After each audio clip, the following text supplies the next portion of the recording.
All right, good evening. Welcome to the Board of Selectmen, October 20th, 2014. If we could rise for the Pledge of Allegiance. Pledge of Allegiance to the flag of the United States of America and to the republic for which it stands, one nation, under God, indivisible, with liberty and justice for all.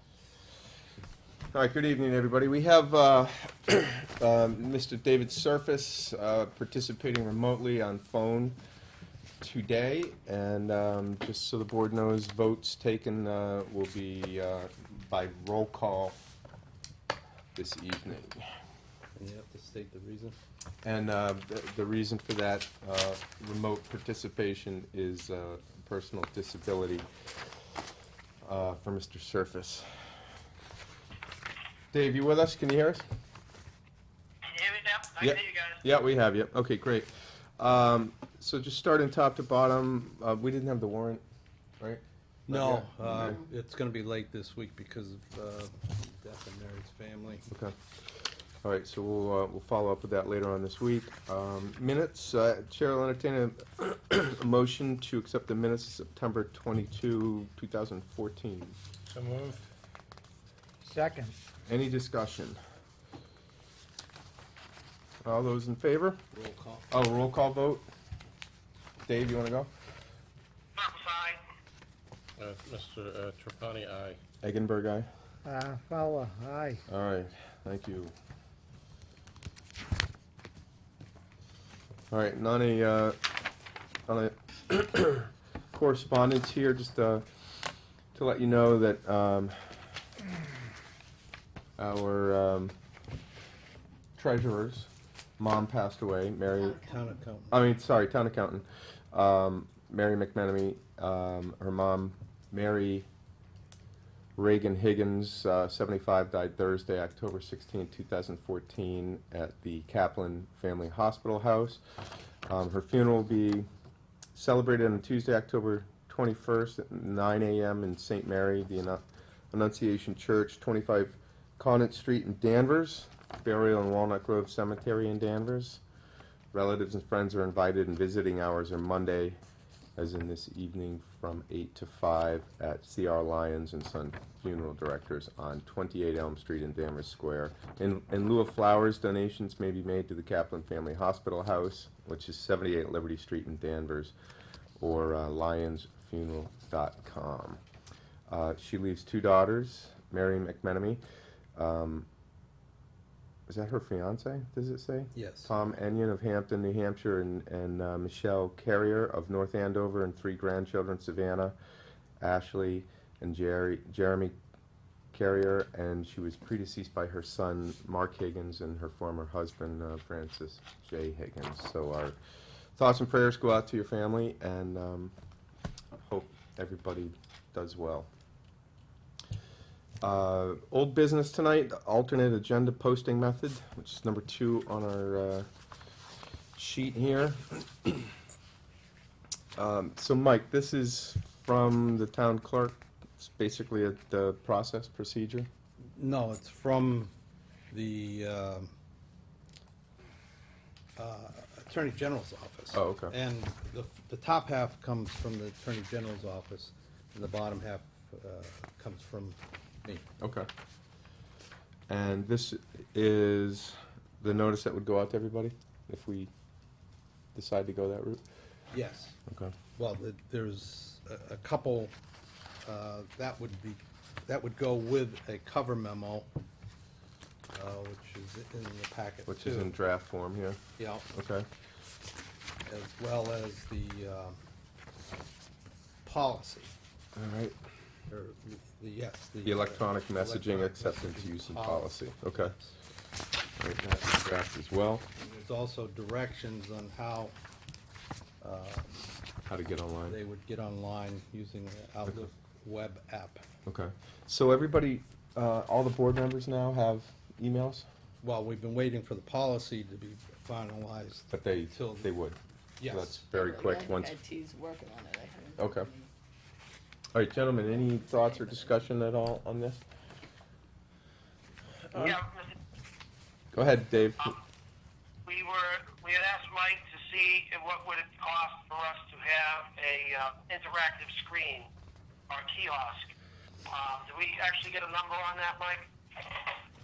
Yes, I went online and it seemed like the best solution would be a kiosk that would house an interactive touchscreen that would make it weatherproof. We could put it up near or next to the existing bulletin board. It doesn't come cheaply. It would cost approximately $9,000 for over a 3-year period. We could lease it for $234 a month. Almost $2,800. And they take care of all of the upgrades, maintenance, patches, all that kind of stuff? Yes. And it could be set up either as a wired or wireless. Because it's so close to the building, it could go wired.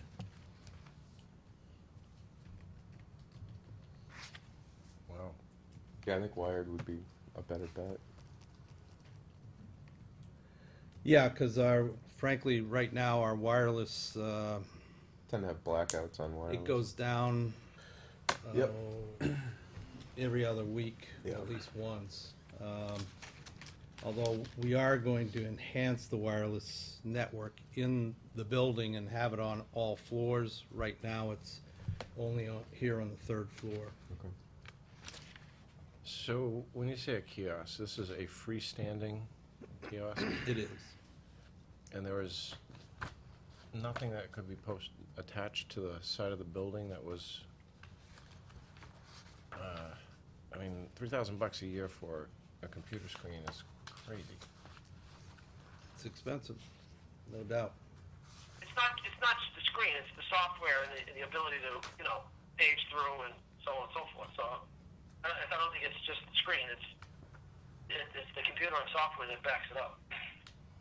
Well, it's basically an internet connection pointing to a page. So let me do some looking as well. I gotta, not that I discount what you did, but there's got to be some other ideas. I mean, I look at restaurants and stuff that have, outside of attached to their wall, they have an interactive screen that's, it's not a freestanding kiosk, it's weatherproof and stuff, but maybe it is, as Mike said, but before we just go ahead and do that, let me call some of my IT guys out there Sure. and see what else we've got. That's a lot of money for, I guess for a kiosk it's not, but if there's another solution. So I'll do some digging on that and see if we come up with any alternative. If there isn't, then we at least know what the cost is. That's what he pulled together.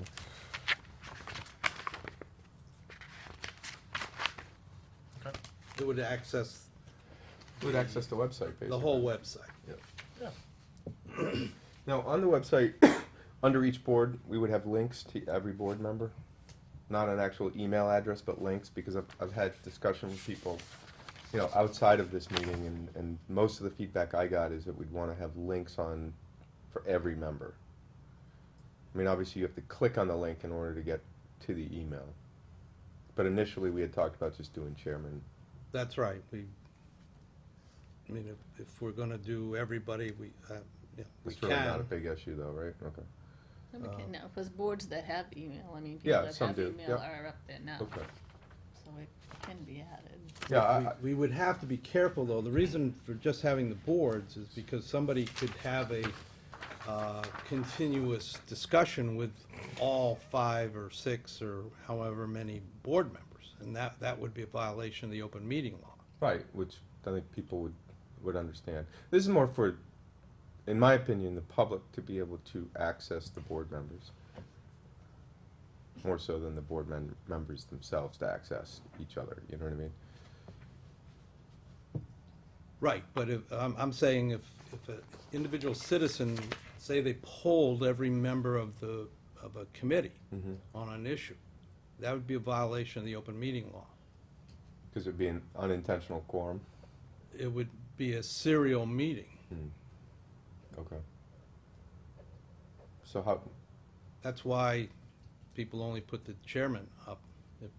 If you have a question for the committee, you, just like at a meeting, you address it through the chair. is that best practices in most towns? Yes. Well, and most towns don't have emails for all board members. Okay. This is, Mainly for the chair, if they have it If at all. even they If- have. yeah. If and when they have it, okay. Any further discussion? Yeah, I mean, we approved this, right? This is just notifying us of what, I mean, when do you intend to implement this? You approved the policy, the email The policy. email policy. You didn't approve the The alternate alternate, yeah. agenda posting method yet. Oh, my mistake, I thought that we had. so did I. We Well, I checked the looked back minutes and- and there's No, no, there's yeah, I been no know vote taken. specifically we had approved the email policy. Right, the email Um, policy we approved. So we can't really take a vote on it until, I think you do some due diligence then. I mean, we could take a vote on it tonight if we want, to approve it if we want to go that route, and pending what we do for a posting, electronic posting outside. Got a question on that? Tom? Sure, yeah. I fail to see the need for that. I mean, I think if we're going to post outside, we could have somebody continue the paper posting, which is one thing we agreed to quite a while ago. I mean, I feel that if someone's coming up here to look at the bulletin board, that's just gonna confuse them even more. They've still got the option of going to the library. If they don't have it, maybe they got the option of coming in here and asking someone when you're having a meeting posted. Or if they've got it at home, they've got that option there. So, I mean, it seems like a rather expensive tool that I wonder, will it really get used? I mean, and I'm just bringing this up because it seemed like that was perhaps your holdback on this. And if that's your holdback on this,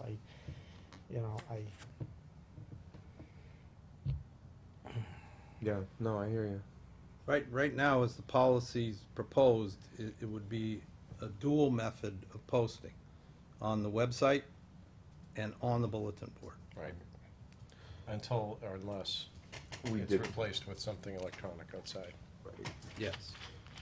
Now, Mr. Chairman, yep, have we had a discussion with the town clerk to see, doing the dual posting, how many additional hours it would take on a weekly basis to use this dual method rather than go out and spend, if we were to, $2,800 a year on a kiosk or buying a computer system and, putting a monitor out there. I mean, is it that much of a burden that we're gonna, the town clerk's office can't do both? I mean, if she given us an estimate, if it's an hour a week, I mean, if it's an hour a week, it's probably cheaper to increase our budget by 1 hour a week and be done with this topic. I mean, we've been kicking this around too long. Just my opinion. can I speak to that? Mhm. If my memory is correct, Dave, the problem I thought was with, not so much with posting as to how it got to Jan's office. I thought she just wanted it, either it came email or it didn't come by, what would be the other term, Mike, in person, in person? walked in. And so now, by doing what we're doing now, you notify Jan by email only, but that the posting would still be just an additional step.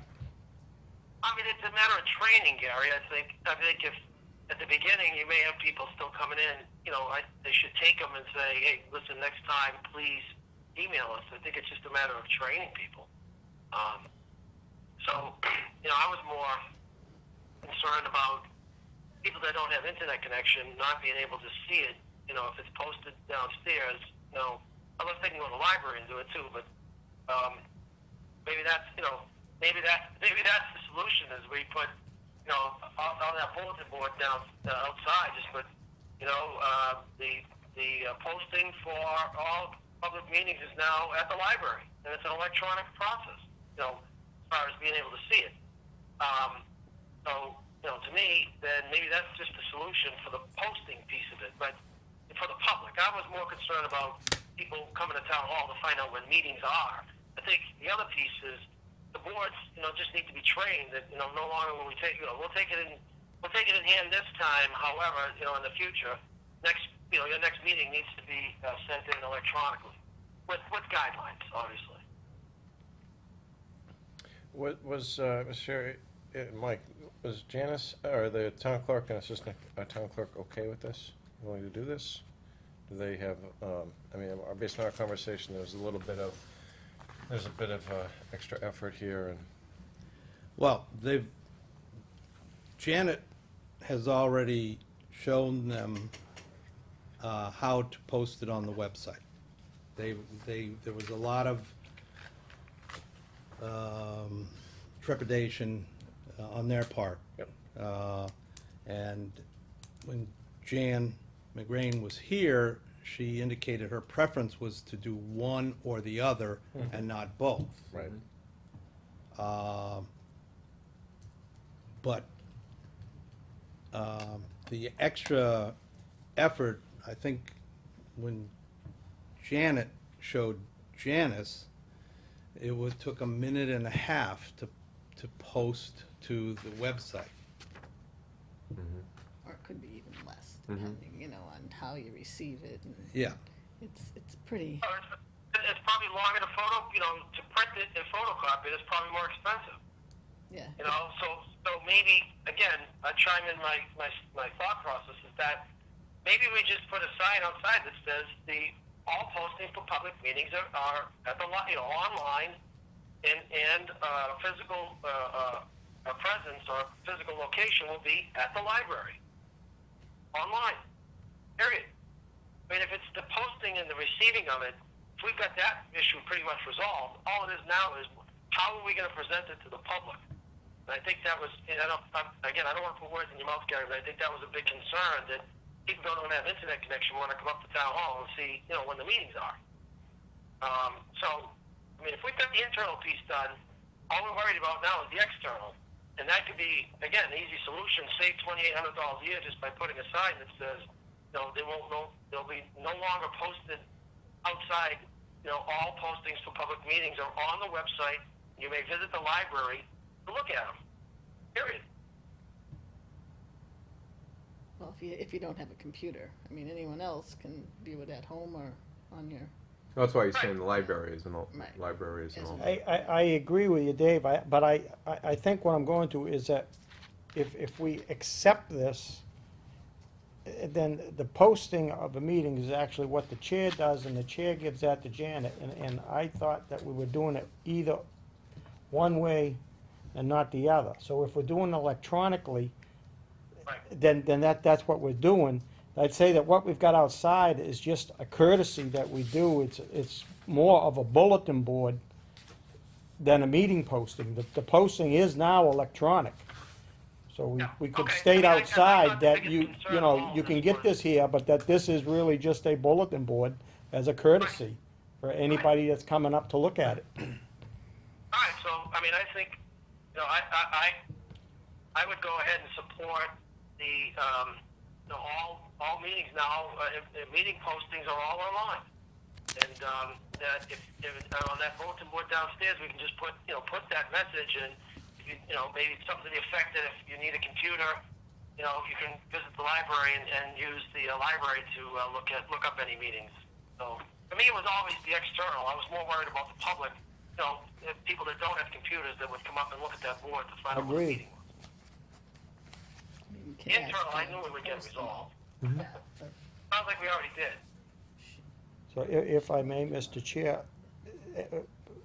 is this now that the chair of a committee is only gonna be doing this electronically? I guess that's, They will be The question I've emailing got. the clerk their agenda.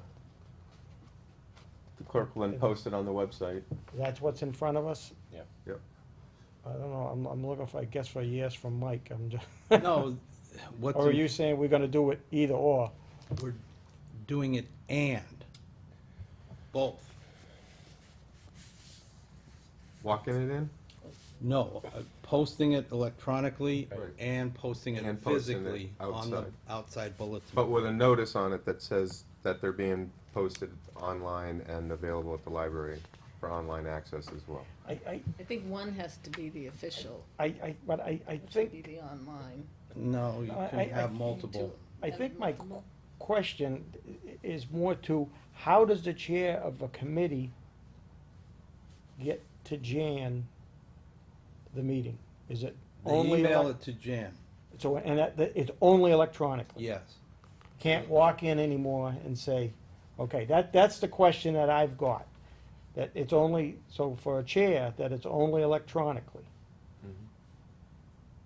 Yes, otherwise she has to scan it, Okay, and that's the extra step. If it comes in electronically, she doesn't have to okay. physically scan it. And so if that's the method that we're going, then really what we're doing outside is more of a courtesy, not an actual posting, because the posting we've now decided is to be electronic. Well, Mr. Chairman, I think, yeah, and I think outside it could say the official method of posting, of posted meeting notices is now online. For your convenience, if you don't have a computer, if you do not have an internet access, you can visit the library and look up any meeting, any meeting agenda that you'd like. That's just a courtesy. I mean, that's just a disclaimer down on that bulletin board. So, so the other point is, so if you have to take a piece of paper and scan it, if you no longer have to bring it downstairs to, put it on the bulletin board, I mean, I think that offsets the time that you would have to maybe scan one or two if somebody didn't know the process and bring it in. We are saving time by going to all electronic. Yeah, I thought that there was a real issue with people not being able to get it electronically, and that's why I recommended some sort of a computer board outside. And Yeah. if we don't think that that's a big enough issue and we can send them over to the library, let's do that. Let's put it all electronic and just get this over with. Right. I agree with you, Phil. Is that a motion? No, not yet. I just wanted to have Mike chime in again, and Janet has a question. On the scanning of what's coming in, our copier on the second floor, I mean, any department head or chairman could come in and use it, and it will scan. And you can email right from You there. can, it'll scan to email right to the town clerk. So if someone walked in with one, not even that she would have to do it, I mean, I would gladly show someone, or, it's very easy, you go up, you hit scan, you find her name, you hit it, and you hit go. So they could email it from the building, I mean, they could scan it to email to Jan right from the building if, she doesn't have to walk upstairs and scan it, and I think that was hers, because her office didn't have a scanner in it right now. Oh, I see what you're saying. Okay. So that she wouldn't have to go all the way Right, okay. upstairs and have Yeah. to scan every time someone walked in with one, but we could have the department head, a chairperson, whoever it was. Figure that out. Yeah, we could work with them, and once you show someone once, it's very simple, and, Yeah, okay. they should be able to. I have the feeling that, we haven't had one department head, I don't think, come in front of us and tell us it's not gonna work for me. I think we've Yeah. been kicking this around for a while. And I know that Janice sort of wanted to do either or, so if that's what I'm saying. If this is the way we're going, to me, that's, that's okay. I would just like to see a courtesy bulletin board out there, whether we have to do it or not, we don't. I don't think that's part of this. I mean, because that's now not official. This is gonna be the official posting. So if we wanna continue putting something outside, that's a courtesy. That's the way I look at it. Concern was, will the general public be able to get it if they don't have a computer? I was worried about that, and I think, Gary, you were too. Yeah, but still, that's, Process in place, I mean, so we Mr. can Chairman, continue I make a that motion? courtesy. Although if I'm on the phone, can I make a motion? Before you do that, Dave, so Gary said we can continue that courtesy. That was Mike's recommendation, is to do both. Correct. And until we hear that it's not working, or it's too much for the town clerk's office, it's not an issue. So let's go ahead and move it forward. Let's do the electronic sending of agendas to the town clerk, and let's also post out front on the bulletin board as a courtesy, the agendas and the postings, so, and until we hear from the town clerk that it becomes so onerous that it's taking away from them doing anything, let's just move it forward. No, I agree. I have a question though. Jan, where would the actual agenda be posted? Would it be posted under the committee's page? No, it'd be on the meeting calendar. It'll be on the meeting calendar. Okay, Yeah, so if so you that- see Board of Selectmen, there's gonna be a link right there as well Yeah, if you for did, the agenda. I did put I have been, the last couple meetings, putting ours They're- up there. they're- Right, so if you go now, you do a link, it just has the date and time, Mm-hmm.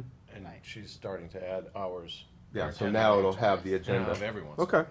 Now I'd entertain a motion, you know, Mr. Chairman, I would like to talk about, I think we did get some pushback from Jan. And she really, again, if I remember correctly, that she didn't want to do both methods. It was either, the issue was having a photocopy it, bring it downstairs, put it on that bulletin board. That was an issue. I say we just put a notice there that says everything is online. If you don't have internet access, go to the library. It eliminates that extra work. And then the photocopy, the cost of the copy, the man hours to do it, walking downstairs. I think we just put up a sign there that says the town meetings, the calendar is, give the website address. And if you don't have internet access, you can certainly use the library. But all official postings are now online. I wouldn't be taking copies and putting it on the bulletin board. Well, as you heard, Dave, it's about a minute worth of work to post an agenda on the calendar. There's 10 meetings a week? There's 15 minutes of work there and of extra work, because they're already posting outside. Yeah, they already. We're posted talking it. 15 minutes worth of, Now let's they say have it's to leave 20 the seat. minutes. So it's, So, I mean, it's really not any, it's minuscule. And We unless, did get pushback from Janet on that issue. right, but then she learned that it only takes a minute to post, as Janet just told us, that she was pleasantly surprised of how easy it was to post those stuff. right. Look, let's just, I say we do it until we have a problem. I don't see a problem. Yeah, I agree. I think, I mean, I hear your point, Dave, I'm with you too, but I still think of it, those folks that don't have computers and are just, as a courtesy, are here and just want to see what's online as opposed to having to wait and go and log on and stuff like that. All right, well, that's fine with me. I just wanted to eliminate another additional step. I know, I understand too. If it was more onerous to have to post these on the web, I would say one or the other. Yeah. all right, so I'd entertain a motion for our alternate agenda posting method, whereas the board chairs of the town boards will email their agendas to the town clerk. The town clerk will post them on the, electronically on the town website in the meeting calendar, and we'll also post them outside as a courtesy on the bulletin board, with a notice on the board that says that it is a courtesy, the official posting is online, and that people can access through computers at the public library if need be. So before I move that, Mike, do we have to make a motion to accept an MGL here? Yeah, I think that's the vote, isn't it? To accept the method, rather than the whole. I think Stu, you just wrote the SOP rather than the. Well, I did both, I think. You have to notify the Attorney General's office that they have voted to adopt an alternative posting method.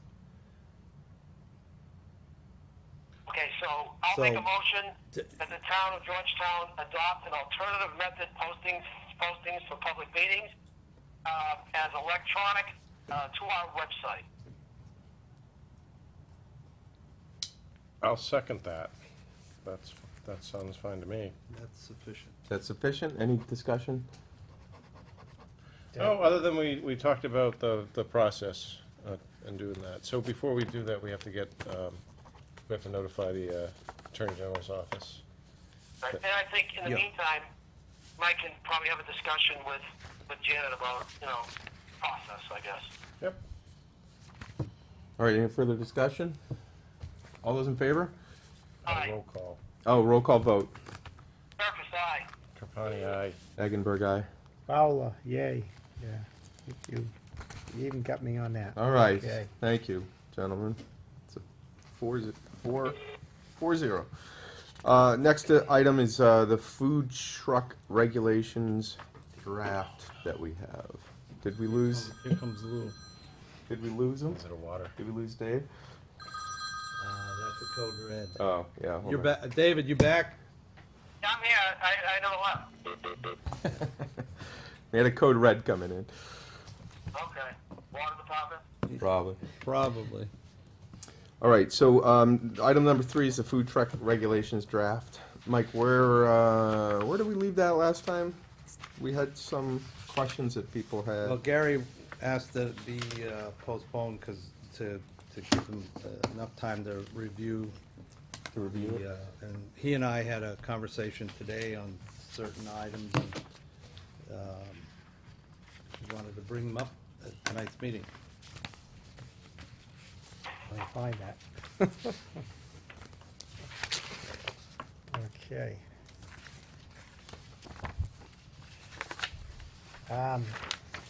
On the second page, section 3.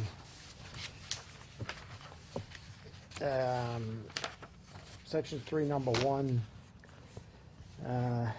third sentence, it starts with they've got the approvals of the locations for operation.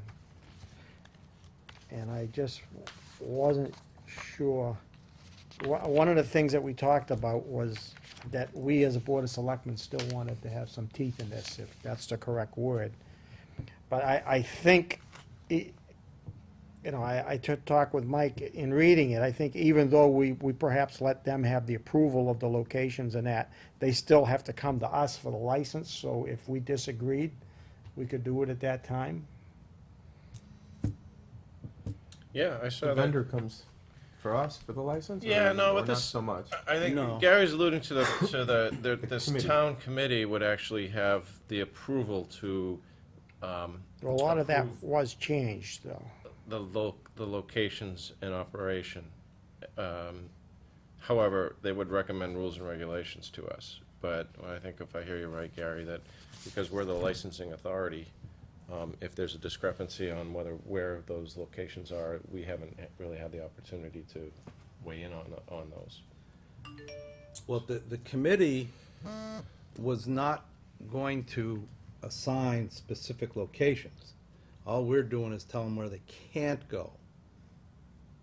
Right, the 100-foot from a restaurant. From a brick and mortar restaurant.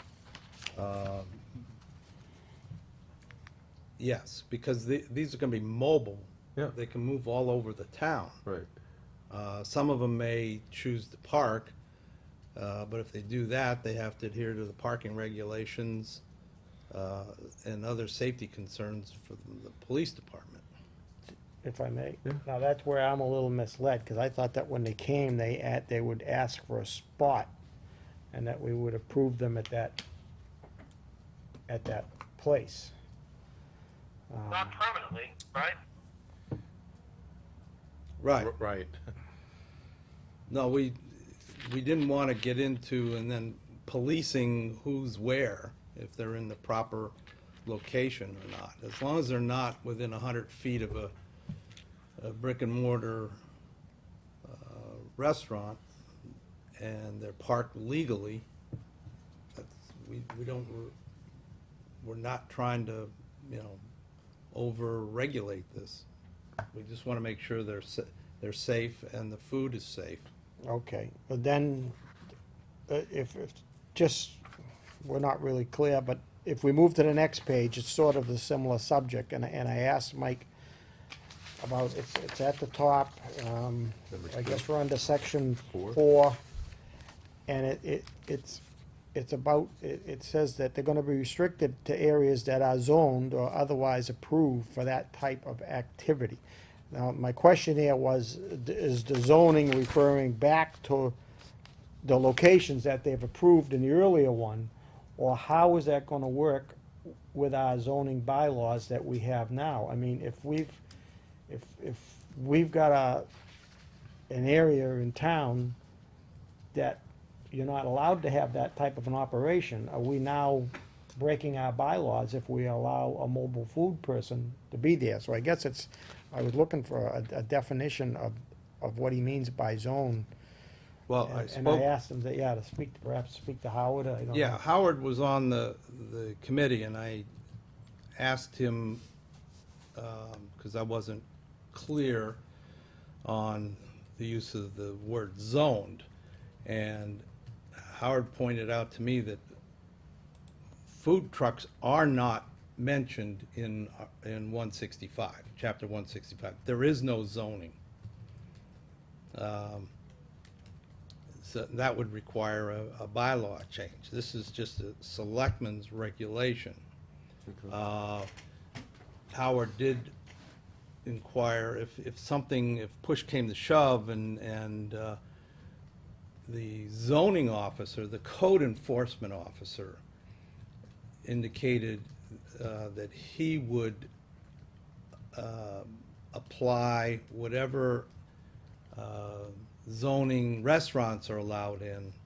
That's where he feels the food trucks would be allowed in. And in this case, but there would have to be doesn't some make- leeway.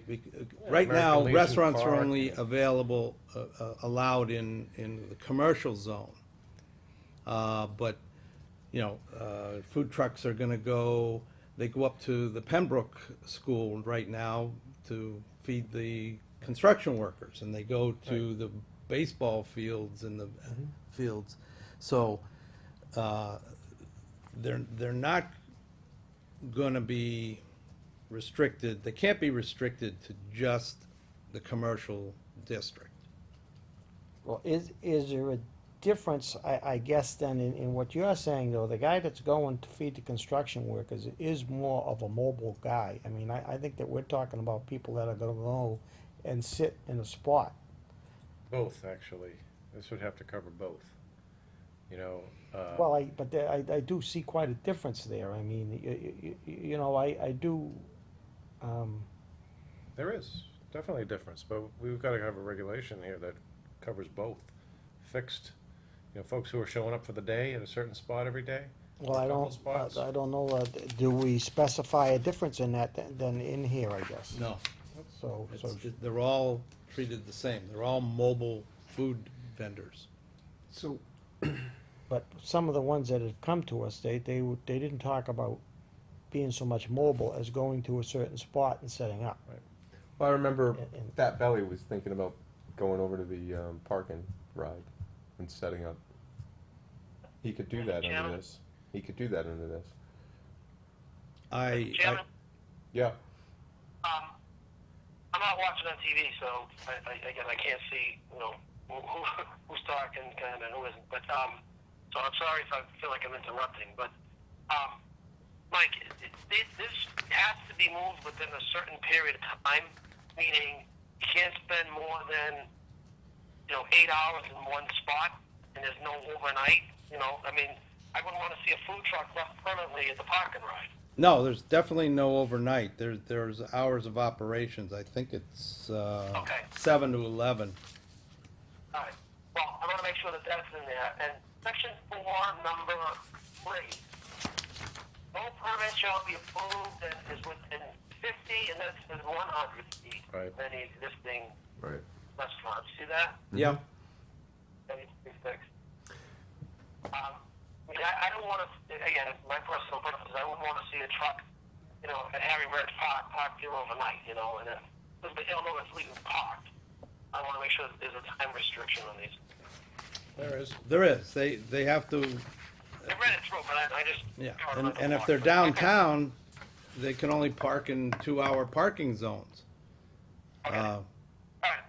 Yeah, if you Good look for me. I mean, it's section- I think you have to hand over some of the control of this and the administration of this to the committee, which includes our police chief. So who's in charge of all parking regulation in the town. So to me, I think that I like the way it's written. I think it, it kind of outlines everything that we need in this. So, again, this is something we've been kicking around for a long time. I'd love to see this done tonight. Yeah, so, I mean, I read this, I think this covers those fixed, because if someone comes in and requests a permit for a fixed location, we will do that, right? We've done that before, and we can do that. But they have the right also to be a mobile. So if a food truck came in today and said that we wanted to get a permit, we want to be mobile, but they decided to go in a fixed location, that's fine, we couldn't do anything about that. If someone came in and said we want to be in a fixed location, and we gave them a permit for that, could they then become a mobile food truck operator as well throughout the town? Well, our intention was, it's first come, first served. Nobody gets a permanent spot. If they can get there every day, and they're only allowed a 15-minute time window to get there before the operating hours. And this would establish those zones of where they can operate. Well, where they can't operate. Yeah. So, Mike, number 2 just seems confusing.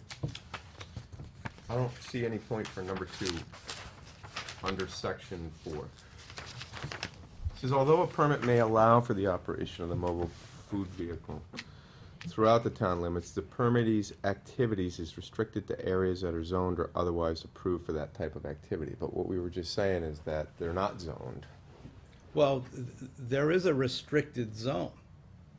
That's what we're referring to, Oh, a okay. restricted zone. Okay. They can't park within 100 feet of a, Okay, so then maybe in number 2, it should say refer to number 3. You know what I mean? Well, have we designated the restricted zone completely in this? Or are we going to look to that committee to give us a recommendation on what should be restricted?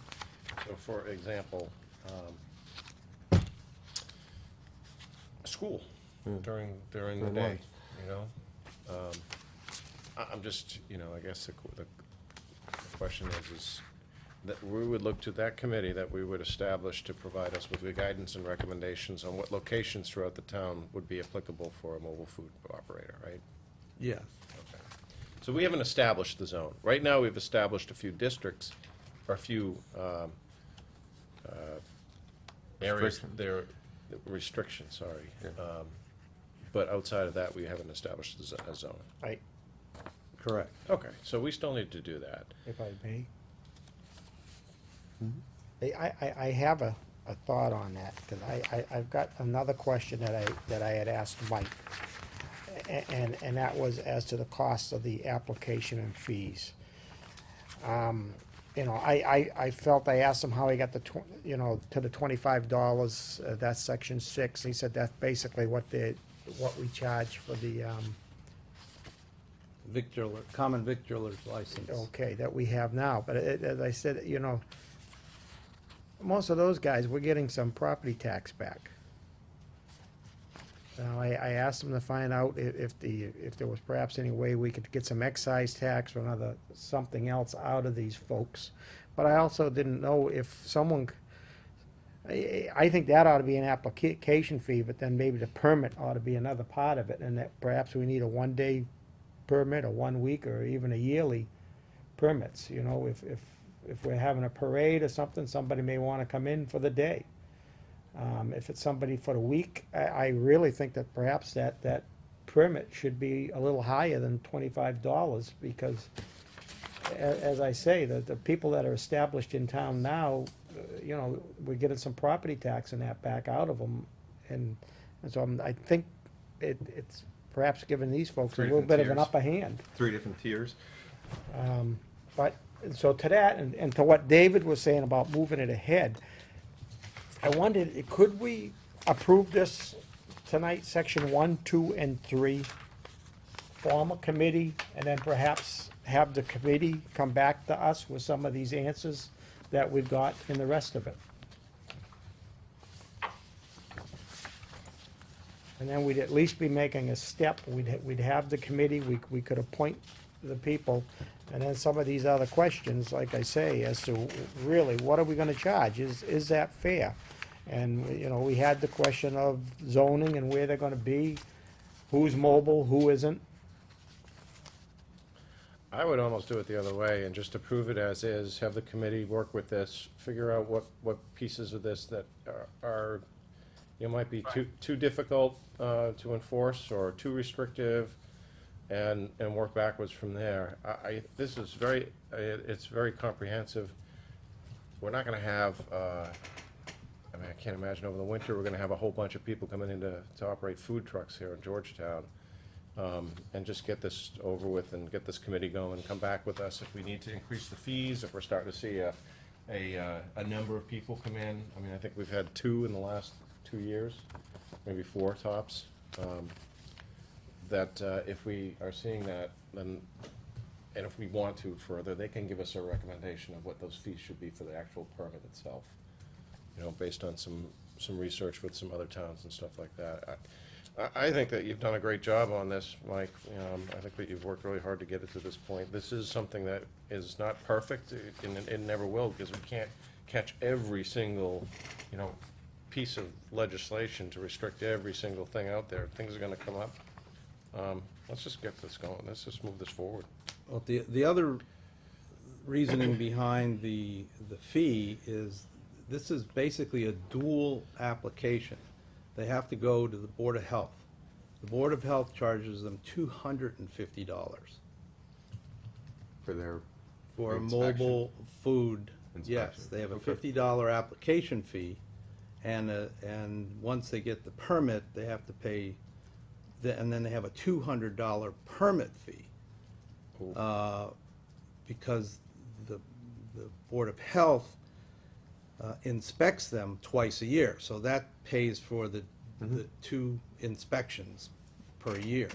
So we didn't want to overburden, I mean, these are small-time operators. Their margins, are, you know, they're not going to be operating very long, and if we feed them to death, we won't get in. Now that, if I may, Mhm. that's similar to the people that are doing business in town now. I imagine they get inspected and have a similar fee. Common Vics, yes. Mhm. Okay. Any further discussion? I move that we approve the Town of Georgetown food truck regulation draft as presented. Do I have a second? Okay. All right, roll call vote. If I, Hold on. just Further one more, discussion? yeah, just, I just want to be sure now that we are looking at this and that the committee will know that we might be expecting some changes, that there's some things we want them to look at and that, and perhaps have feedback to us. I guess I just want to be sure, as Phil said, I'm okay with that, long as there's that understanding that we realize that there are probably going to still be some changes to this. Well, you have final approval Okay. of the permit. Yeah, but I mean, we're right now approving this, and we all had we did have a few questions, and as Phil said, obviously, there need to be some changes. Yeah, we'll just You can always get a second make an draft. amendment to the regulation when the time comes. I do want these guys to look at this, spend some time on it, give us some feedback on what is over regulatory, what is over restrictive, what is under, et cetera, et cetera. I agree. Yeah. You know, Mike, one thing I would have them look into is, do we want to have a clearly defined restriction zone, let's say at the school? Yep. During lunch. You know what I mean? As an example. Because an unintended consequence, the way this is written right now, they could just pull up to the school, sit in the parking lot, and start serving and selling all day long. Well, I'd have to defer to the police chief, but I don't think they can. I don't. It's private, I don't want to say it's private property. but So it's- that's it's one of the restricted questions. property. That's one of the questions we need to get answered from them. But I mean, I think that's something that needs to be looked into. I mean, I'll ask the chief if, you know, I don't think they'd let anybody there, because they Have to be quarried and everything before the. Yeah, I mean, they Right. could pull down down the street and be sitting on the side of the road, over by the library or something like that, Yeah, in legal parking and all that. So that's one of those unintended consequences that we want to look at in that section 2 there, or section 4, number 2, that we need to figure out if there's going to be something very specific that we won't allow, i.e. parking on the school grounds or something like that. Does that make sense? Well, possibly. Right, Again, and I that's know again for the committee these to look food at. trucks that some schools love having them at lunchtime, and some, Right. we just have a lot. And that's just a question that Let the this committee needs to explore. Yeah, definitely. Okay. now You're when gonna be you, the final deciding, so you would, still it has to, gonna have to come to the board and you're gonna have to. vote Yeah, but on if we it. approve a mobile operator in town and we haven't necessarily gotten a recommendation on the zone that they're allowed to, they could go anywhere other than what's in this regulation right now, Right. so we got it, we know that. So that would be a question that the committee would want to answer, Absolutely. would anybody have issues, meaning the school committee, the school department, the police, well, about having a food truck parked at the high school? when you use the word committee, what are we talking about? Are you contemplating forming a whole new committee, or are you talking about the, The mobile food vendor committee. Which is is already populated by department heads? correct, Okay, yes. Section 3, number 1. all right. So that committee needs to kind of vet some of those zones that we may not allow food trucks beyond the 100-foot Okay, zone. got it. You know what I mean? Mhm. Does that make sense? Everybody good? Gare? Yep. You good? Yes. All right, we have a second roll call vote. Surface, yes. Trapani, yes. Eggenberg, yes. Fowler, yay. All right, 4-0. Thank you, gentlemen. Item number 4, Selectmen's Report, Financial Management Review from the DOR, Prioritization of Remaining Recommendations. It's item number 4 on your packet.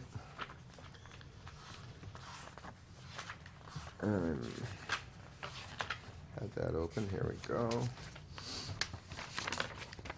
So Mike, you want to kind of walk us through this a little bit? Thank you for prioritizing those. I think that's helpful. I hope everybody finds it helpful. I did. Good. Yeah, I basically, I took the outline that I had originally given you, and you asked me to prioritize it. And so I, as a reminder, because it's been so long, I then Was the outline. took the outline and also included, Some of the DOR verbiage. put the DOR language back in the outline. Okay. Outline. So, let me find my copy here. Here's mine.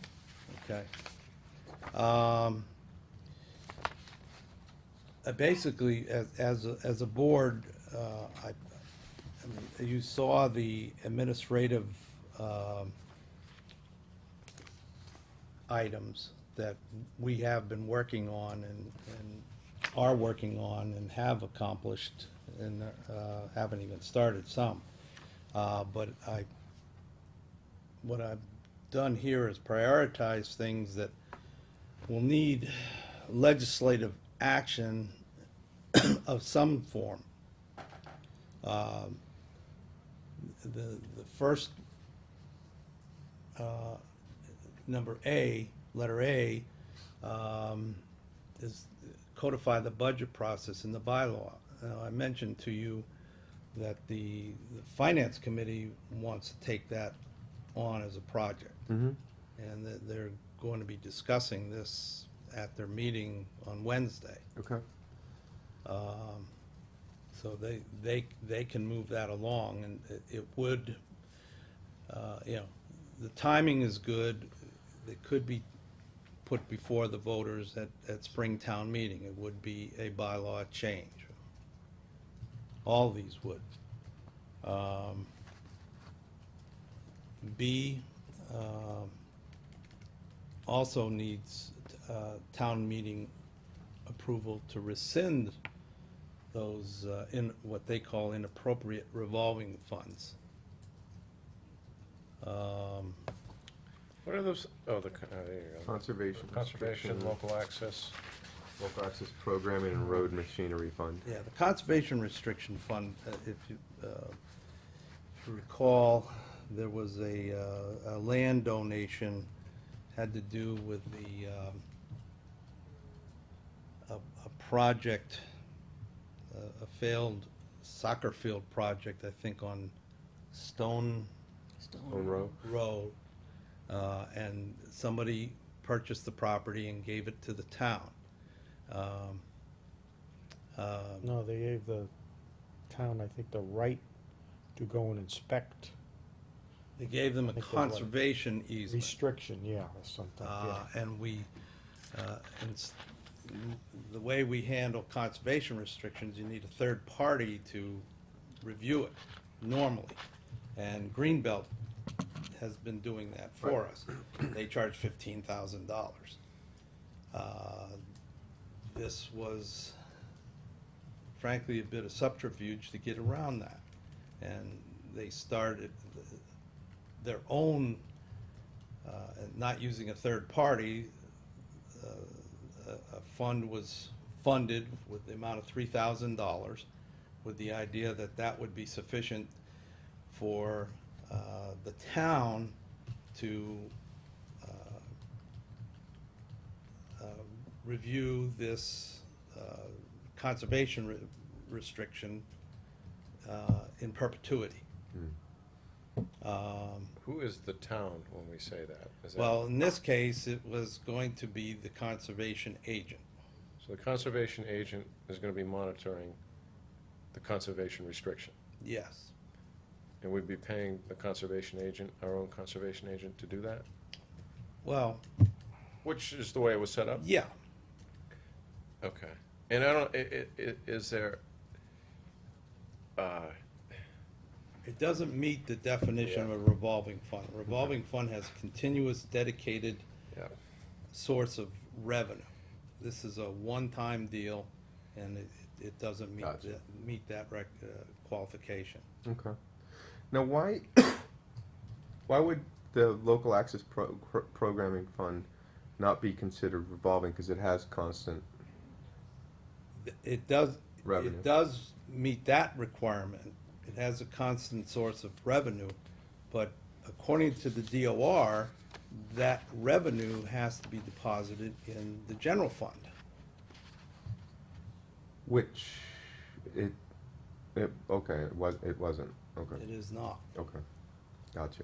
So it's the second part of it that Yes. is the issue, gotcha. So it's in its own line item, basically, in the, It's a separate fund. yeah, in the budget. It doesn't get commingled with the general fund. So, question? Mhm. So what are you saying, we should eliminate it, or we should just start funding it at the annual town meeting? Well, we- Funding it as a separate, as a department at the town, put it in the budget as a Mhm. regular department, like we do the water department. I know at town meeting, we always have a warrant for it, for the cable access funding, to fund it. Yes, they make a authorization to spend X amount of money Right. from the revolving fund. Gotcha, okay. All right. same with the road machinery fund. Yes. There's no dedicated, regular source of revenue. Okay. Okay. I think in the past, we used to fund that at annual town meetings, but I think now with going to the capital improvement and things of that sort, that we've gone more that route. So this isn't needed anymore. I think years ago, we used to fund a certain amount of money into that every spring, and then when they needed a new truck or something, that was where they could get the money. Now, I guess we've been doing more capital fund, so therefore, this isn't being used that more, from what I understood. this was being used by, if water department used them at all, I guess they paid them. So how is that gonna get handled now, if it's just gonna go into the, Operating budget, right? Yeah, or we should, I don't know how it should be handled. Well, wouldn't it be We can't an use, item, line item in their budget? it should be, yes, that's one That's way to simple, do right? it. Yeah. Mhm. Okay, Equipment rental. yep. Yep. As a revenue line item. Mm-hmm. Good? No, Yeah, it's I'm- an expenditure line item. It'd be revenue to the town. Correct. Mhm. Yeah. Okay. And then you have C, DOR recommendation number 1, start a town charter process. Yeah, that was their number one recommendation. Mhm. That would take multiple, It's a big process. town meeting, if you follow a strict, town charter process. Mm. Um, There's 2 routes you can go. Right, there's the year, you elect a commission, Right. and then they come back a year later with a proposal, and the town meeting votes on it. The other one is to do it by special act. Through the legislature, state legislature. Yes. It would still take, you don't elect a commission, You you appoint. appoint a commission, and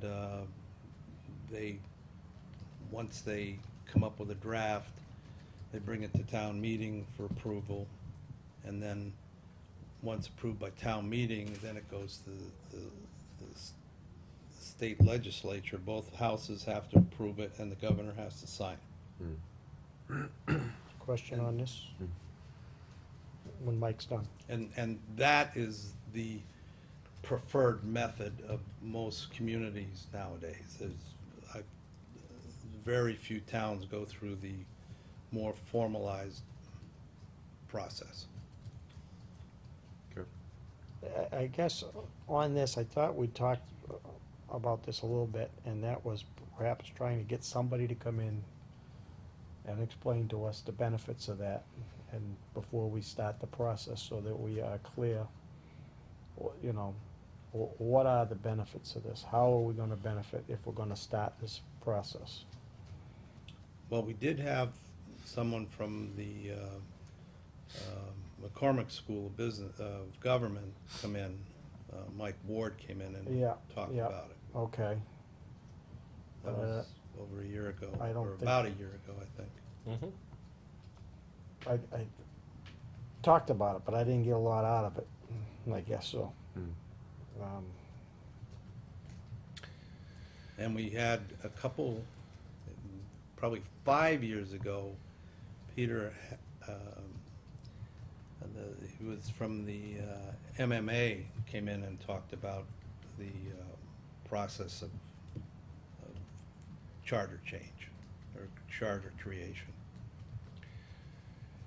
So, Gary, are you trying to understand the why behind this more than the process?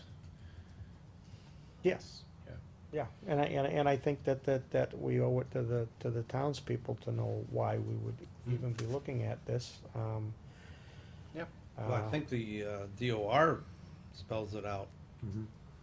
pretty clearly. Well, I mean, what they do is they tell you that, they're adopting a charter that outlines the organization, the roles, the responsibilities, the authorities, the reporting structure and stuff. And while we have that, I guess we have it loosely defined here. If we have it further defined and refined, what benefit do we get as a community?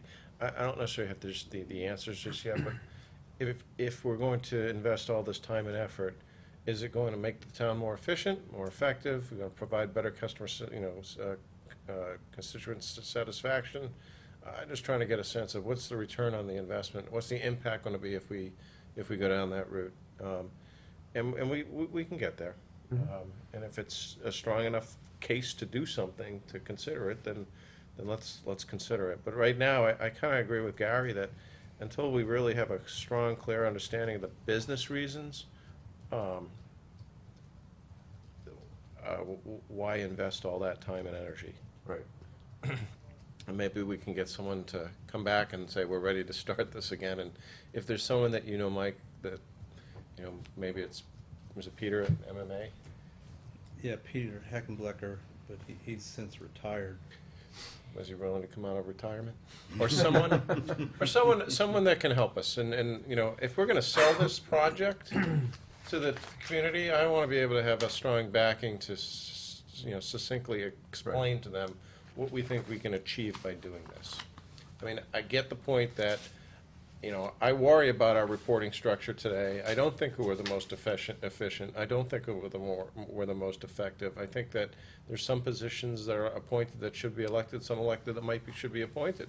I mean, those are my feelings, but. I'm with you, I agree that we have to see what the benefit, Yeah. what the cost, there's gonna be cost involved in this, obviously. There's gonna be a lot of human time, hours put into this. What would we, before we even proceed, what would be the goal? And, how would it make us more efficient and be more effective? I agree. Mm-hmm. Yeah, and you need a project owner for this. This is a big project, Right. Almost back to us, almost in line with our strategic plan initiative that we tried to do a couple of years ago. Yep. Well, maybe that's 3-4 years ago. Yeah, that's 4 years ago. Okay. So Mike, would you mind? No, not at all. I think maybe before we start getting heavy into the budget season, while you're working hard on that, we can at least start working on this. Sure. Yeah. Yeah, what is definitely the case to be made? What are the benefits? Where are the potential problems right now, or the potential issues, and what would this solve? What would be the improvements if we did Yeah, X, Y, or Z within the structure of what we've got? I'd almost want to consider just getting, a third party in here to just help us, manage this project and give us an unbiased opinion on what we're doing right and what their recommendation would be as the community continues to grow in the future. Yeah. No, I agree. And maybe that is a UMass, was it UMass? Yes. Maybe Mass Boston. Yeah, maybe there's someone in there that would help work with us. Oh, they do that with communities all the time. Right. They don't do it for free, though. No, it would be an investment. I expect that. Mm-hmm. Okay. All right, great. Let's see what else. Then under that was the town charter process, empower the town administrator with appointing authority. Further recommend town administrator be granted appointing authority over all town department heads. And then in 2A, these are actions by the Board of Selectmen not requiring legislative action, which is 2A. Recommendation number 5, define the purpose of spring and annual fall town meeting. Recommendation, reconsider policy on health insurance for part-time boards. Actions beyond 2005 town meeting recommendations to perform a comprehensive review of the bylaws. So we've got a lot of these checked off. About a third of them or more were checked off from this previous sheet, and then this I had asked Mike to prioritize. So that's very helpful, Mike. So I think, why don't we take a look at this then, and for Springtown meeting under 1, the first page that you have, 1A and B, certainly that's doable, right? That's easy. Yes. So that can be handled by town meeting next week. C, that's a whole nother topic, which was the town charter. 2A,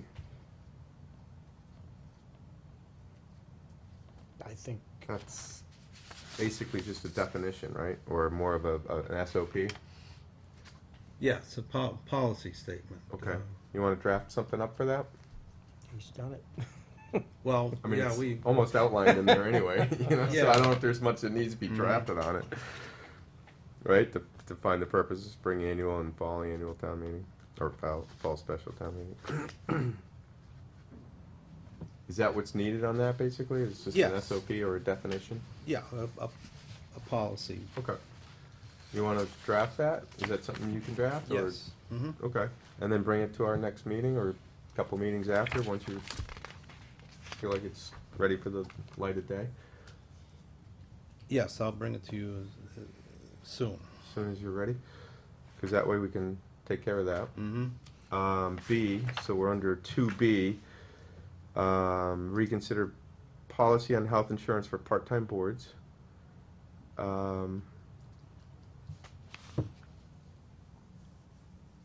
We only have one person, Yes. so, It's only one, in order for a board member to be eligible for benefits, for health insurance benefits, Okay. they have to receive a stipend or a payment from the town. Okay, There is only one board in town that receives a stipend or payment, What board is that?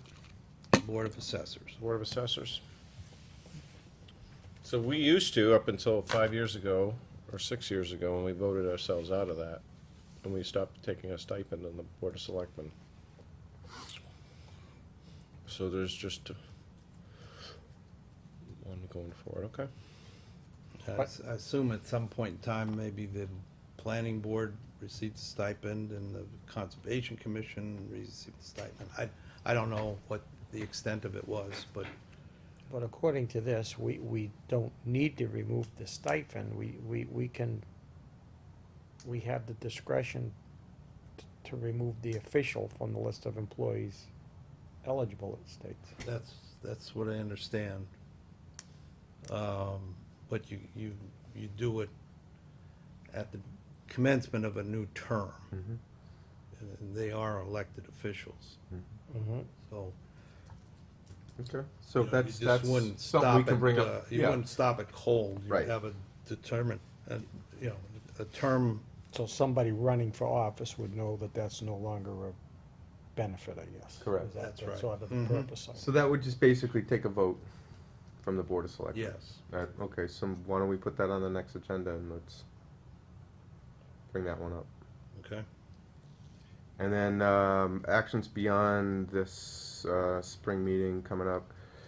Next spring is comprehensive review of the bylaws. Now, that's some heavy lifting, right? So basically, your recommendation, I think originally, was to have each board review its bylaws, is that correct? Is that your thinking? I would have legal counsel review them, because I do believe it's very heavy lifting. Hmm, A lot of laws have changed okay. that a layman isn't Do we have aware of. any idea of what kind of time and effort and money would be involved in a legal review of all of our bylaws? Not at the present. Okay. I'll find that out for you. Okay. Yeah, there's probably two avenues. Either have legal counsel do it all, Mm-hmm. or have a consultant who, his business is, that. But you're gonna have to have it reviewed by legal Mm. counsel in the end. Right. So, And legal's okay with doing that type of thing, obviously. yes, Okay. Yep. Yeah, why don't you bring us talk to legal, see what they guesstimate, I mean, because until they probably get into the weeds with it, they probably wouldn't even know. Yeah, well, I'm sure they've You know, done what it the with cost. other communities too, so Well- they can have some ballpark Yeah, anyway. well, that's what I mean, I think we Yeah. need to understand what the projected cost might be here, because that could get pretty heavy pretty quick, I bet, Could, yeah. you know. Okay. Does that make sense? It does, I think that's something that we may have to fund at the next meeting, Yeah. and move forward with it. Potentially. Can I ask, I didn't wanna cut you off, David, I could hear you there, but, where are we now, how are we doing with legal for our yearly budget? I know you've been giving us that, cause I know that, you know, you've been doing the food truck regulations, and then they had to go over this, I mean, are we a little heavy there this year with some of what we've been moving forward with, or? No, I can give you the exact figure through the first, well, we're coming up at the end of the first quarter, but I do mark it monthly, and we're right on target. We budgeted 80,000. I don't think we've spent 20,000 yet this year. Okay, Okay. I think David had something. Dave, did you have a question? Oh, I'm good. Okay. No, Okay. Thank you. Moving on to the town administrator's report, special town meeting update. Yeah, I don't believe at the last, well, we couldn't have because we just opened and closed the warrant at your last meeting. Legal counsel did a final review of it, and they made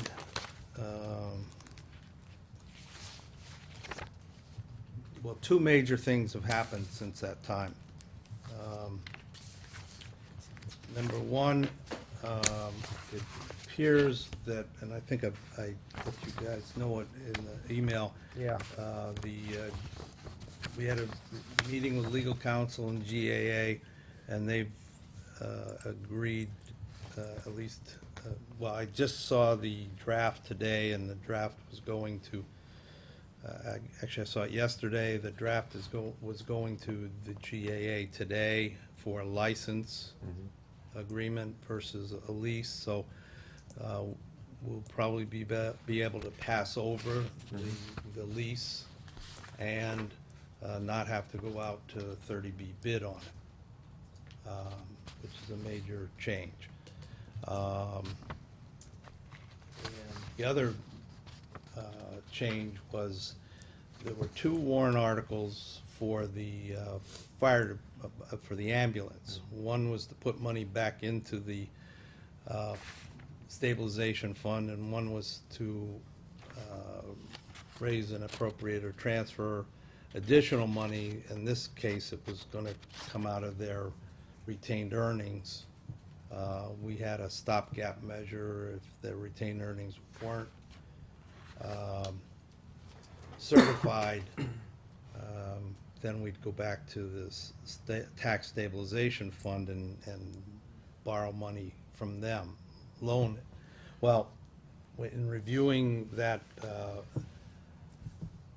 article, I think it was number 3, where we were gonna put the money back into the fund, we cannot take any money out of the retained earnings for other than expenses, direct expenses. We're gonna have to figure a way, we can't take $92,000 out of retained earnings and put it directly back into the tax stabilization fund. right. And why is that? Because of the laws that govern the enterprise funds. The money can only be spent on purposes of the enterprise fund. So it's not the stabilization fund that's the issue, it's the enterprise fund with the That's right. fire department. Yep. What do you got up your sleeve? They just got a free loan. Well, one of the first things that came to my mind was, right now, we pay, I don't know how to, actually, my thought process is, right now, 100% of the fire chief's salary comes out of the general fund. We could easily, I believe, have 75% of it come out of retained earnings, or the actual enterprise fund. Because 75% of, at least 75% of all fire department business is medical related. calls, yeah. Yeah, we could even probably push it even higher than that. Now, that doesn't get money back into the stabilization fund per se, but it frees up Well, it does. $40,000 a year from the general fund Right. until, then it can be You can earmark it. appropriated from the general fund in the Right. stabilization fund. Okay, yeah, Or in some other fashion. okay. It'd take, approximately 2 years To to flush it out. Yeah. accomplish that, maybe a little longer, but I think it can be done in 2 years. That's just one method Okay. that first came to the top of my brain. Do you know what comes to my mind? These are the same people that wrote this thing that are telling us how we ought to be. Oh, okay. Gary, love you. Well, I mean, that's why I wanted at some point to say, we want the state telling us what to do, and it just goes to show, I guess. No, this is the We thought we had a simple thing, and now no, can't do it that way. No, well, the Yeah, a little bit of a DOR conundrum. this wasn't the DOR, this was legal counsel. And they're saying that the statutes created by the legislature don't allow us to do that. Interesting. Don't get me going. Interesting. All right, anything else on the warrant here? No, those are the top recommendations that I think the board Okay. Can I, can tackle. a question on any new developments on Article 5? I mean, because there was some question whether we were gonna need that when we put that on there. No, I haven't gotten an update on the project budget. I just know it's very tight, but they haven't gone into deficit yet. There was a lot more ledge. But so we've only got a week to, Right, and the construction is moving along. I'll get an update tomorrow. I just didn't get one yeah. since our last, well, Because finance will need a recommendation on that also, so I imagine Oh, you yeah. must want, yeah. Yep. On Article 4, Mike, was the 175 gonna hold? Because I think they said Mike spent some of the 25 that we had allocated on that. yeah, I believe he spent 15,000, Yeah, so we need to up that number, don't we? possibly.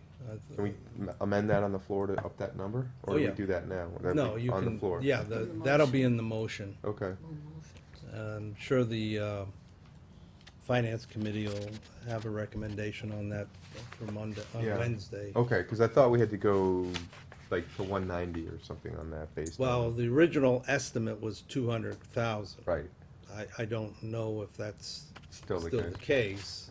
Imagine it's a Probably little 225 now. heavy. They usually go the other way. Yeah. Question, Mr. Chair. Were we gonna sometimes, I think last year we ended up not doing it, but were we gonna vote on whether we approve some of these articles before we go to town meeting or not? Or I can't remember what we did I think last year we ended up deciding not to do that. We did, at town meeting, we didn't vote on. A lot of times, well, we do them usually at the annual town meeting, we usually do. Yeah, Sometimes the it's done at the meeting. right Springtown meeting, I before. don't remember us doing it in the fall, though. Well, I Did don't we- think we did it this past spring, I'm not sure. I thought we did. Well, I I just. think we did some, we did it the night of, Yeah, we did it the meeting, before the actual meeting, I yeah. Yeah. guess we'll the get actual that night. figured I out. think you voted on a We'll lot. get that figured out on our SOP, whether we're gonna do Well, I that. mean, and if you guys wanna do that, that's fine, we certainly could vote on it. Well, I either tonight have, or, just if to you let you want, know, next Monday night. if you going want. forward, I mean, I have some, I see the need for four, but I have some reservations just because of the, you know, if my memory is correct, the whole of the school budget went up except for maintenance last year, they cut that. And I wonder if now they're back here and they're using, you know, this method as their maintenance method, which we'd had a problem with in the past with like the boiler at Pembroke and, you know, so, I mean, going forward, you know, I see the need for it, now's the time to do it, but, you know, how do you raise the whole rest of your budget and then cut your maintenance budget? And now you're coming, Yeah, and Well- yet somehow they found the money last year to purchase a new truck within their budget. Well, I know that- I doubt was cheap. yeah, so. well, I know we're working on I missed the meeting the other day on the joint maintenance, we're working on a joint maintenance project between the town and the school. But will that cover capital projects such as this in maintenance, or will that just mostly be the labor of the maintenance in that? I mean, what's? Yeah, it's not, I mean, we it haven't- wouldn't count, it wouldn't, It's more of the labor cost. Capital expense. no, it's an operating expense. Well, the labor is, but the units themselves are capital, right? Right, Mhm. but we, at the meeting we had last week, it was Carol, Joan, Mike Anderson, and myself. We have a pretty good idea of what the personnel needs are gonna be to carry out a joint maintenance department operated through the school. That's Mhm. the direction we were heading. And the school department has to add in the Pembroke School maintenance in the coming budget cycle. That's part of the MSB. deal with MSBA. Yep.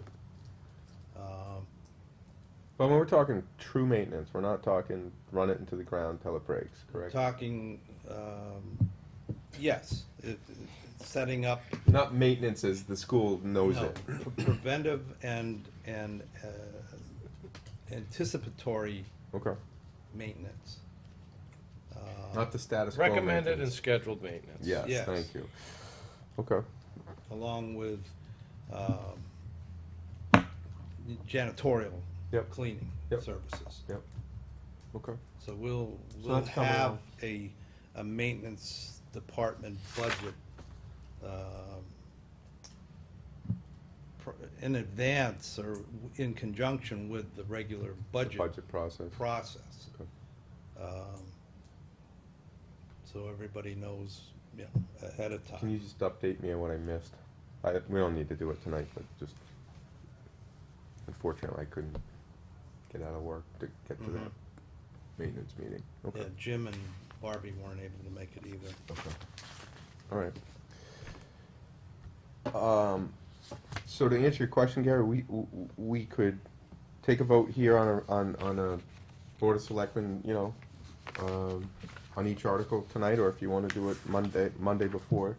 Well, I town think meeting. tonight we don't really have a lot of the, perhaps other than the Yeah, one of them- number one in the ambulance, number Yeah. two, we're not All sure right, with. so wait, and let's the wait other till two Monday we're then. not sure with, And yeah. happy to vote on it, you know, Yeah. and that way that, you know, at town meeting, the moderator can talk about how we voted, so that's fine. Okay. Just to let everybody know, town meeting, special fall town meeting is next, is it next Monday? Yes. It is next Monday? Wow. October, almost over. Wow. October 27th,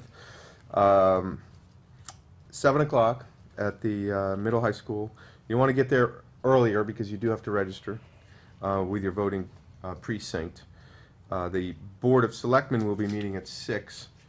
at the high school prior to town meeting, so that please put that in your schedule and plan to attend. We need a quorum of 100 residents in order to execute town meeting, and for those of you who may not be aware, town meeting is your opportunity to have a voice and participate in how and what your tax levy and the tax dollars that you send to town, where and how they're spent.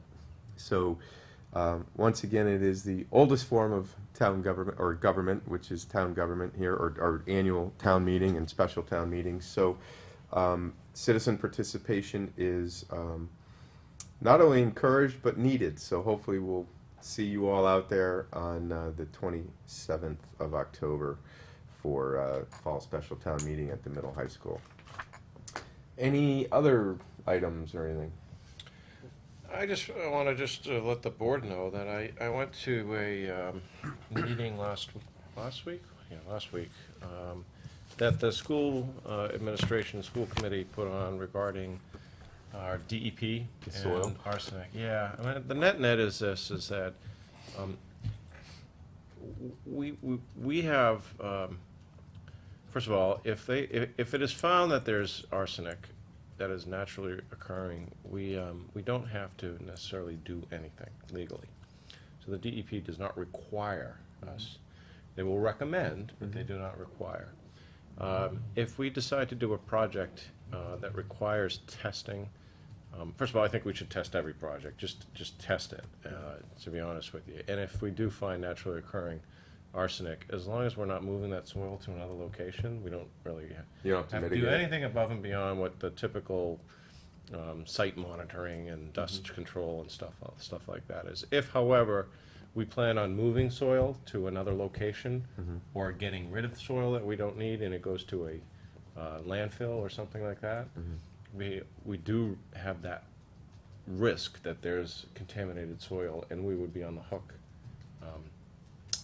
and liable for that. So at the end of the day, when it comes up again, we'll review all this. But the good news is that we all, we're under the auspices of the DEP, that right now most of the arsenic that is in the town of Georgetown and other communities from Worcester all the way up to the shore, practically going on a northeast curve, has a propensity to have high arsenic that's naturally occurring because the bedrock is pretty high, at a high level.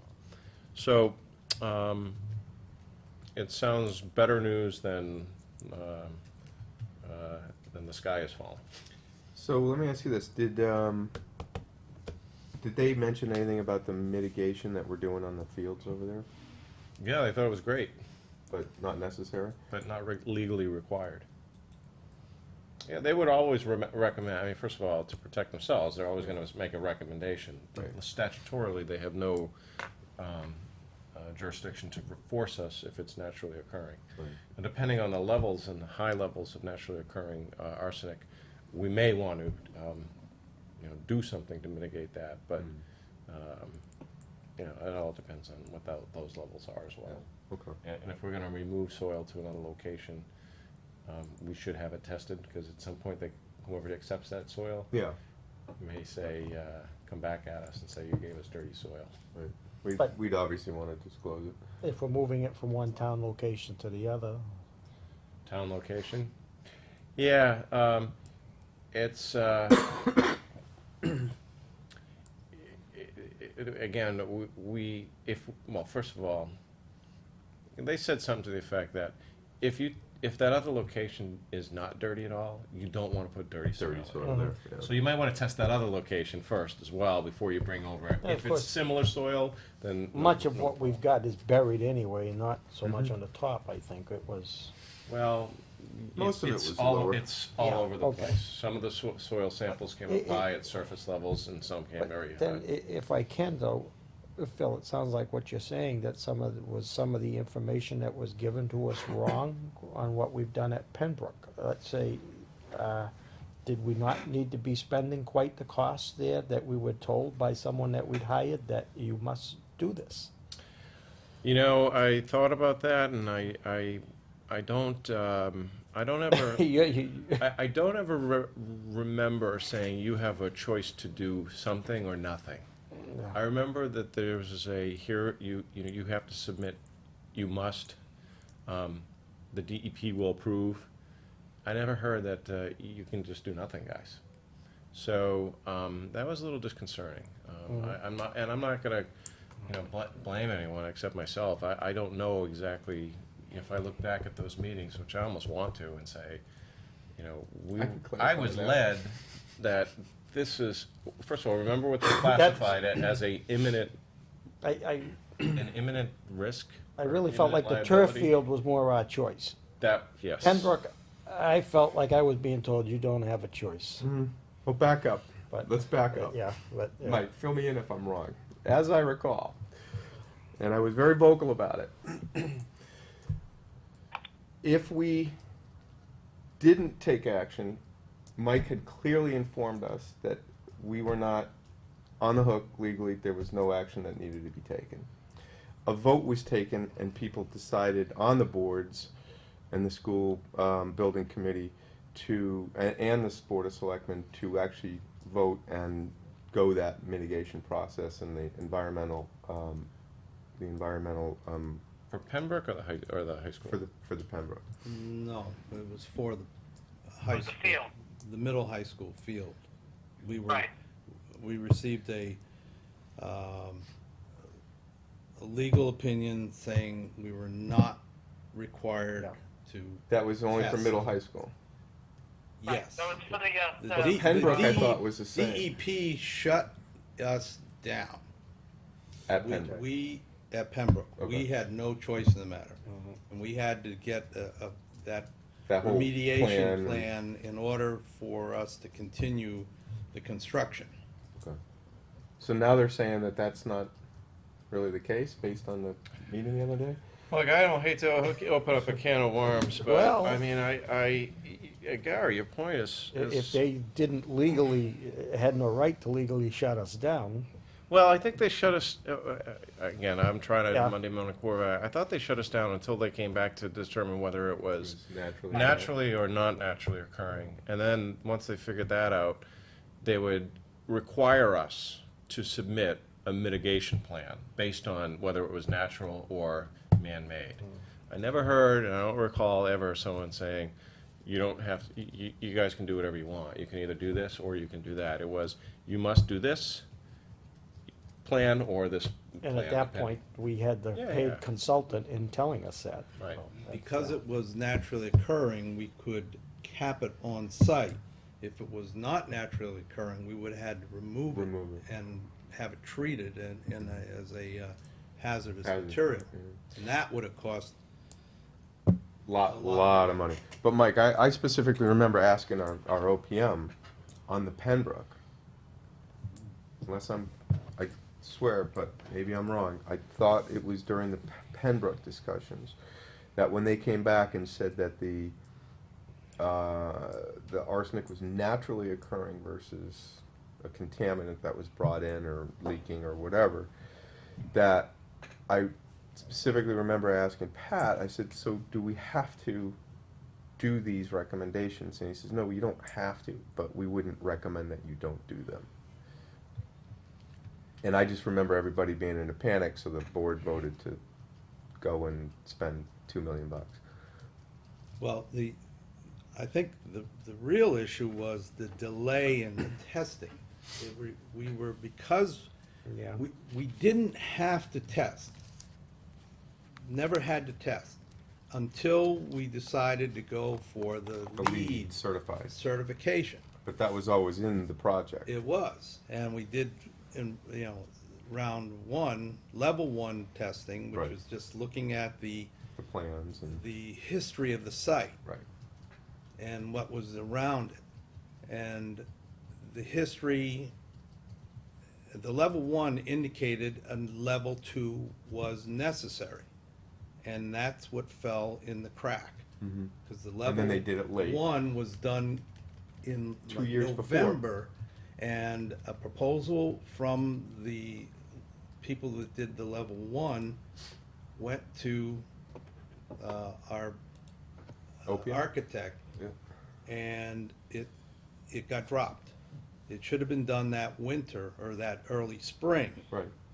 It didn't get done until October, No.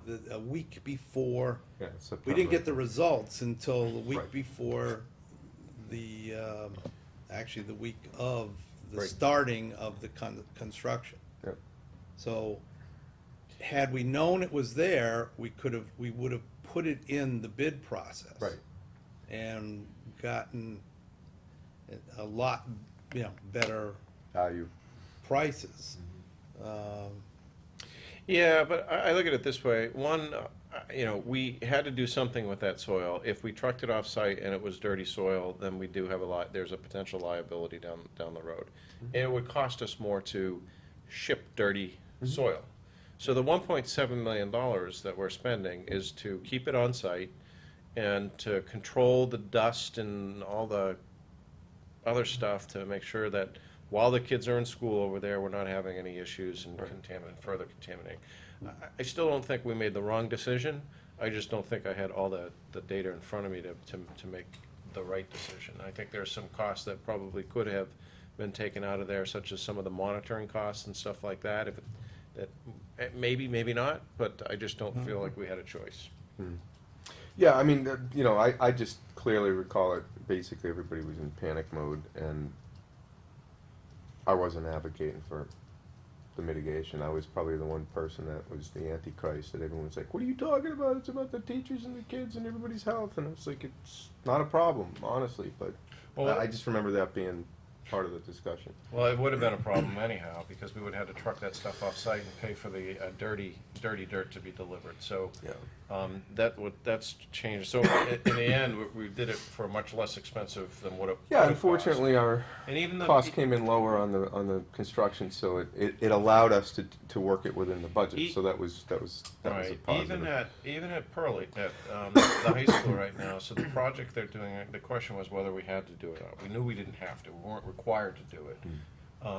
What we're finding is we have more soil than we need over there, and if we had to remove that soil and it was dirty, that would have increased the cost significantly for that project. Instead, we're keeping that contaminated soil on site. So I don't think it was for nothing. I No, think but that soil's going over to Pembroke. They don't, possibly. Yeah, a lot of it's going Some up, of right? it. Not all of it, but yeah. All right. Anyhow, that's my good Thanks news for the bringing night. it up. No, I'm glad, and I'm Yeah. glad. I mean, it was great that Carol brought Yes. him in and Well, he had was the very discussion. informative, and he's, Unfortunately, I this- couldn't make it. The DEP, this gentleman was really just helpful in helping explain it. And I'm sure if this comes up again and we ask him to come back out here, Yeah. it was a public meeting that really no one attended, unfortunately. How many people? 6, Yeah. and 4 of us were board members or Yeah, of something like course. that, maybe 12 people. God. So that's unfortunate. Yeah, but, that is unfortunate. Was it televised? Yeah, it's recorded on cable too. It's running? Yeah, so Okay. if you guys want to try to get it, it's on cable. Yeah, okay. It's running in loop, and it's Yeah. probably on demand as well. So I don't know if people know this, but if you go to the Georgetown website, our cable system here, most, if not all, the meetings are on demand. So about 24 hours after they've been taped, they then get loaded on YouTube, and you can go to the cable station's website, dig through it, and actually find the meeting and watch it on YouTube. So I just don't know if people are aware of that, but the more I talk to If people, the I can do it, it can be. you did it? difficult. I You do did it all the not. Oh, time. good for you. All right, good. All right, David, anything? No, I'm good. All right, I entertain him. Oh, okay. Gary? One thing is that we talked about, and Lou's phone call reminded me, I haven't heard the phone calls on how he's wording. Did we ever get an answer on the code red or the code blue? I mean, how are these phone calls? It would seem, even my wife says, it's a simple thing, a guy's gotta read into it. Why doesn't he say this is a code blue informational notice? And then if we've gotten a real emergency, the guy red. reading into it says this is a code red. So when I don't answer the phone because I because I think they're flushing Yeah, the but hydrants and a it's- tornado's not coming. It's just, well, it is, it's just. I completely agree. I It's think the it's- fear that, But, yeah. Would you follow that up again? If we had did drop that. but I think thank it's- you for I think bringing it's- that up. I think It's it's a more good just- service, we just have to do it the right way. I think it's No, I more what agree. the person, as my wife said, it's what does the person, someone in town is reading into that phone, Well- speaking into it, you know. If- That's a good point. If I wasn't a selectman, I don't think I'd answer the phone at this point. 'Cause I don't really care about Flushing, I mean, personally. Well, I mean, that's But part of the it's a information. good for service, doing and that, I can't be the only one thinking that, come on. No, probably not. Mr. Chair, there was one other item, and to end the meeting on a good note, I did meet with Essex County Corrections officials. Oh. And they will, we can't get it done this spring, this fall, just the weather's turned, but they have us They have a crew penciled in for the first slot available in the spring. for painting town Paint hall the town hall on a nickel, on a penny. for the cost of paint Lunch. and pizza. Yeah. And so, Amen. And other, So that just Equipment. saved the town Staging. $65,000. again, Thank you. Stu, but it was worth the time, huh? Like, okay, that Yes, we took. I had the opportunity to meet with Senator Tarr last Friday and mentioned him about Pond Street Yeah. and how will we get reimbursed. And he thought it was a little confusing also. And he said he would have somebody from his office reach out to Mike. Mike, have you heard from them? no, not recently. Okay. Peter's been working with his counterparts in DOT. Okay. Well, I mean, I'd like to get for the next meeting, like that, next Monday, if we can get an update on where we stand. I don't want to lose that money. I'll have Peter here. Yeah, if we can have him there. I'll ask him to explain where we're attend, at, I mean- how we can, if we can Well- help in any way, especially through Bruce Tarr, that, we want to make sure that we tap on those resources. Yeah. Just send the state a bill right now. Yeah, why not? Yeah, I think they'll pay it. Yeah. Oh, well, then we won't pay them. All right. All right, thanks, Dave. I'd entertain a motion to adjourn. It's a roll call vote. Purpose, yes. Trapani, yes. Do I have a second? I need a motion. I made a motion. I need a second. That's right. Second. Thank you. Trapani, yes. Sorry. Paula, yay. Eggenberg, yes. Did we have a surface yes? Yeah, definitely. Adjourned. All right, meeting is adjourned. Thank you all. Have a great night. We'll see you next Monday at special town meeting at the middle high school at 7 o'clock. Great. Thank you. Have a good night.